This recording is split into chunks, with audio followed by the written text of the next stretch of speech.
মনে হয় খেলাটি শেষ হয়ে যাবে, হয়তো শেষ না হতে পারে, কেউ উল্লাহ করবেন না। আজকের এই খেলায় রেফারি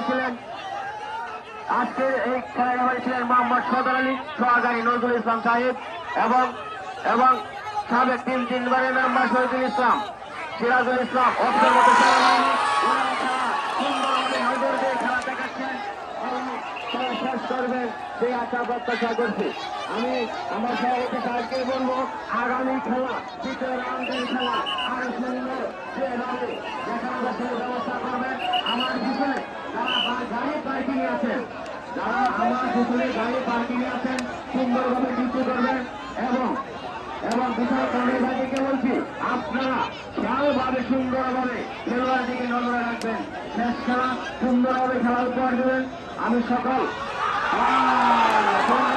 খেলা চলছি, ভাই এত সুন্দর খেলা